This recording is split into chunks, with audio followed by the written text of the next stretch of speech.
system restore point မှန်နည်းနဲ့ဖြည့်နေကြအောင်ရှင်းပြပေးပါမယ် system restore point ဆိုတာကိုကအခုမနက်6နာရီမှာ system restore point လောက်ထားမယ်ဒါဆိုရင်ကိုကကွန်ပျူတာဆက်ကလိတဲ့အခါမှာညနေ6နာရီရောက်တဲ့အခါမှာဦးဇင်းတို့ကလိတာတွေများလဲပြီးတော့ငကိုတိုင်းပြန်မလုပ်တတ်တော့ဘူးเนาะအဲ့ဒါမျိုးဆိုရင် restore ပြန်လုပ်လိုက်တဲ့အခါမှာမနက်6နာရီအတိုင်းပြန်ပြီးတော့ဖြစ်သွားပါတယ်ဒါကြောင့်ကွန်ပျူတာကိုယ့်ဘက်ကိုစကလိမဲ့လူတွေတဲ့ဒီ system restore လုပ်ပုံလုပ်နည်းကိုသိထားရပါမယ်ကွန်ပျူတာသင်တန်းနေမှာဆိုလို့ရှိရင်ဒီ restore point မှတ်တာအင်မတန်အရေးကြီးတဲ့အတွက်အခြားပညာရေးတွေကိုမပို့ချခင်ဒါကိုပထမဆုံးပို့ချပေးတင်တယ်လို့ဦးဇင်းယူဆပါတယ်ဟုတ်ပြီ system restore point ဘယ်လိုမှတ်မလဲဆိုတာကိုကြည့်ကြရအောင်ဒီမှာဆိုရင်တော့ဦးဇင်းမှာ this pc လို့ပေါ်နေတယ်ပေါ့နော်တချို့မှာတော့ my computer လို့ပေါ်နေတတ်ပါတယ်ဟုတ်ပြီဒီကောင်တစ်ချက် click လိုက်ပါမယ်အဲ့ဒီကောင်မှာဒီမှာ box click ကြတယ်နော်ဒီအောက်ဆုံးမှာ properties ဆိုတာရှိတယ်နော်အဲ့ဒီ properties ကိုဦးဇင်းတစ်ချက် click လိုက်ပါမယ်မပေါက်ထက်ထွက်လာပါတယ်နော်ဒီဘက်မှာဆိုလို့ရှိရင်၄ခုပေါ်မှာဒီမှာဆိုရင် system protection ဆိုတာရှိတယ်နော်အဲ့ system protection ကိုကျွန်တော်တစ်ချက် click လိုက်ပါမယ်ဒီမှာဘောက်ကလေးတစ်ခုထပ်ထွက်လာပါနော်ဒီဘောက်ကလေးထဲမှာဆိုရင်ဒီဘက်မှာဆိုရင်ကွန်ပျူတာနဲ့ဘာညာပေါ့နော်ဒီမှာသူက system protection မှာသူယူပြီးသားဖြစ်နေတယ်နော် system အောက်ဘက်ကိုကြည့်လိုက်အောင်အောက်ဘက်မှာဆိုလို့ရှိရင်ဒီမှာဥစဉ်မှာဆိုရင် C device က D device ကနှစ်ခုရှိပါတယ်တချို့က partition အများကြီးခွဲထားလို့ဆိုရင် C device D device E device ဆိုပြီးတော့ device တွေအများကြီးရှိနေတယ်ပါနော်အဓိကဒီမှာ system လို့ရေးထားတာစားလို့ရှိရင်နော်အဲ့ဒီ system လို့ရေးထားတဲ့ device ကအရေးကြီးပါတယ်အဲ့ဒါ window တင်ထားတဲ့ device ပေါ့နော်ဒီ system လို့ရေးထားတဲ့ device ကလေးမှာ on ဖြစ်နေရပါမယ်ဒီမှာတချို့က on ဖြစ်ပြီးသားဖြစ်နေတယ်မနော်ဥစဉ်မှာ off ဖြစ်နေတယ် off ဖြစ်နေလို့ရှိရင် on ပြန်ပြင်ရပါမယ် on ဖြစ်ပြီးသားဆိုလို့ရှိရင်ဘာမှပြင်စရာမလိုပါဘူး off ဖြစ်နေတဲ့ဥစဉ်ဒီကောင်အောက်ကလေးမှာ check လိုက်လိုက်ပါဦးနော်ဟုတ်ပြီဒီမှာဘောက်ကလေးတစ်ခုထပ်ထွက်လာပါနော်အဲ့ဒီဘောက်ကလေးမှာဆိုရင်အကွက်ကလေးနှစ်ကွက်ရှိပါတယ်ကူလောဆာအောက်မှာ disable system protection ဆိုတာမှသူအမှန်ချစ်ပေးတာနော်ဥစဉ်တို့က on ကျင်တဲ့အတွက်အပေါ်မှာပြင်ပြီးဖွင့်ပြလိုက်ပါအောင်နော် term on system protection ဆိုတာကိုကျွန်တော်အမှန်ချစ်ပြလိုက်ပါပြီအမှန်ချစ်ပြတော့အောက်မှာရှိပါတော့ okay ကိုတစ်ချက်လိုက်ပါမယ်နော်ဒါဆိုဒီမှာကြည့်ပါ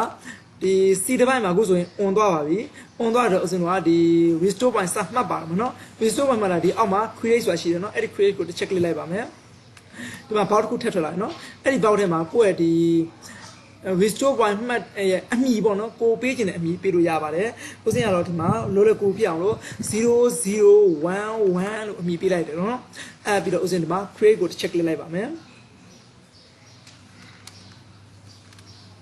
ဒါသူ restore point ကိုစပြီးတော့မှတ်နေပါပြီ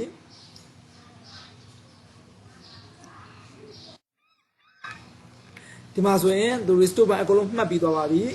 system protection the restore point was created successfully ဆိုပြီးတော့ဒီမှာပေါ်နေရောနော်ဒီ restore point အကုန်လုံးမှတ်ပြီးသွားပြီပြောလာပါဒီမှာဒါဆို close ကိုချက်နေလိုက်မယ်နော်ဥစဉ်တော့မှတ်ထားတဲ့ system restore point တွေကိုပြန်ကြည့်ချင်တယ်ဆိုရင်တော့အပေါ်မှာရှိတဲ့ system restore ကိုတစ်ချက် click လိုက်မယ်နော်ဒီဘောက်တစ်ခုကြာလာပါလေဒီမှာဥစဉ်တို့ next ကိုပဲနှိပ်လိုက်ပါမယ်ဒီမှာဆိုလို့ရှိရင်ဥစဉ်တို့ရဲ့မှတ်ထားတဲ့ restore point တွေကိုမြင်နေရပါပြီဒါဒီမှာ date ပေါ့နော်ဒါဥစဉ်တို့မှတ်ခဲ့တဲ့ date ရဲ့ဒီမှာအချိန်ရဲ့ဥစဉ်တို့ပေးထားတဲ့အမီပေါ့နော်0011ဆိုတော့ဒီမှာ restore point တွေရောက်နေပါပြီနော်ဒါဆိုရင်ဥစဉ်တို့အဆင်ပြေသွားပါပြီအကုန်လုံးပေးလိုက်ရပြီပေါ့နော်ဥစဉ်တို့ကွန်ပျူတာကိုဥစဉ်တို့ရှောက်ကလိမယ်ကလိပြီးတော့ဒီ restore point မှတ်တဲ့အချိန်တွေတိုင်းပြန်ဖြစ်ချင်တယ်ဆိုလို့ရှိရင်ဥစဉ်တို့ဒီဟာကိုပြန်တော့ restore ပြန်လုပ်အောင်ပါပေါ့နော်ဘယ်လိုလုပ်မလဲဆိုရင်ခုနက restore point မှတ်ထားတဲ့အတူတူပါပဲ this pc ကိုပဲ check ဝင်လိုက်ပါဦးနော် click လိုက်မယ် click လိုက်ပြီးအောက်မှာ properties ကိုဝင်မယ်နော်ဒီမှာဥစဉ်လို့ system protection ကိုရှိတယ် system protection ကို check လိုက်ပါမယ်မှာ box တစ်ခုထပ်ထွက်လာပြီဒီ box ထဲမှာဒီအပေါ်မှာကြည့်ပါ system restore ရှိပါတယ်အဲ system restore ကို check လိုက်ပါဦးနော်ဒီမှာဥစဉ်လို့ next ကိုချက်လိုက်ပါမယ်ဒါဆိုပေါ်လာပါပြီ system restore ပေါ့နော်ဒါဥစဉ်တို့ system restore ပိုင်းမှာမှတ်ထားတာတစ်ခုရှိတယ်ပေါ့နော်တစ်ခုဆိုဒီမှာတစ်ခုပြအောင်တချို့ကဒီမှာ2ခု3ခု4ခုအဲ့လိုအများကြီးပြနေတတ်ပါနော်ဥစဉ်တို့ကဒီမှာဒါ16ရက် April 2017ကအချိန်တွေတိုင်းဖြစ်ရင်ဒါအမှတ်ရွေးပြလိုက်ပေါ့နော်အောက်မှာအများကြီးရှိနိုင်တယ်ပေါ့ကိုမှတ်ထားသလောက်ပေါ့နော်အကယ်၍ဒီမှာ14ရက်ရှိလို့ချင်း14ရက်ကအချိန်တွေတိုင်းပြန်ဖြစ်သွားမှာပေါ့နော်ကိုဖြစ်ချင်တဲ့အချိန်တွေတခုကိုဒီမှာ select ပေးလိုက်မယ် select ပေးတယ်ဒီအောက်မှာဥစဉ်တို့ next ကိုနှိပ်လိုက်ပါမယ်နော်လက်ကိုနှိပ်ပြီးတော့ finish ပေါ့နော်နောက်ထပ်ပေါ်လာတဲ့ဟာတွေဆိုလို့ရှိရင်လည်း finish တွေလုပ်လိုက်လို့ရှိရင်အဲ့ဒီကို restore point မှတ်တဲ့အချိန်တွေတိုင်းပြန်ဖြစ်သွားပါလိမ့်မယ်ဒါဆို restore point မှတ်တဲ့နည်းလည်းပြီးသွားပါပြီ restore ပြန်လုပ်တဲ့နည်းကိုလည်းပြီးသွားပါပြီခုတစ်ခါဒီ restore point တွေကိုကွန်ပျူတာမှာများနေလို့ရှိရင် restore point တွေကိုဘယ်လိုဖြစ်မလဲဆိုတာကိုထပ်ရှင်းပြပါမယ် restore point တွေကို ဖြတ်ချင်လို့ရှိရင် keyboard ကနေပြီးတော့ window key နဲ့ R key ကိုတွက်နေလိုက်ပါမယ်ဒီမှာ run box လေးပေါ်လာပါပြီဒီ run box လေးထဲမှာဦးဇင်းတို့ရရမှာစာသားတော့ clean ဆိုတဲ့စလုံးပဲပြရနော် C L E A N M G R clean ဆိုတဲ့စလုံးဦးဇင်းတို့ရိုက်လိုက်ပါမယ်ရိုက်လိုက်ပြီးဦးဇင်းတို့ OK ကိုနှိပ်လိုက်မယ်နော်ဒီမှာ disclaim as ဆိုတော့ဘောက်တစ်ခုပေါ်လာနော်ဒီမှာဦးဇင်းတို့ဒီမှာ C drive ကိုယူပြီးသားပါ OK ကိုပဲဆက်နေပါမယ်ဒီမှာဒီ box လေးပေါ်လာပေါ့ဒီ box လေးထဲမှာဦးဇင်းမှာ clean as system file ဆိုတာရှိပါတယ်အဲ့ဒီ clean as system file ကိုဦးဇင်းတို့ check လိုက်ပါမယ် OK ကိုဆက်နေပါမယ်ဒါဆိုရင်သူဟာစကန်ဖတ်ပေးနေတယ်နော်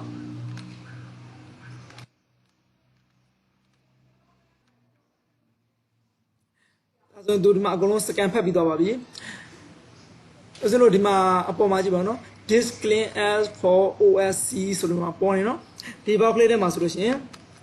အပေါ်မှာဆိုလို့ရှိရင် disclaim as က mode operation နှစ်ခုရှိပါတယ်ဒီ mode operation ကို click လိုက်ပါမယ်ဒါဆိုရင်ဒီမှာ box ပေါ်လာပါတော့ဒီမှာဆိုရင် system restore and share copy ဆိုတာဒီမှာပေါ်နေအဲ့မှာ clean as ဆိုတာဒီမှာစလုံးလေးပေါ်နေနော်အဲ့ဒီ clean as ကလေးကိုတစ်ချက် click လိုက်ပါမယ်ဒါဆိုရင်သူ file ဒီဦးဇင်းတို့ restore မှတ်ထားတဲ့ဟာတွေကိုဖြတ်မှလာလို့သူမေးတယ်ပေါ့နော်အဲ့ဒီဦးဇင်းတို့ကဖြတ်မယ်ဆိုရင်တော့ delete ကိုနှိပ်လိုက်ပါဒါဆိုရင်ဦးဇင်းတို့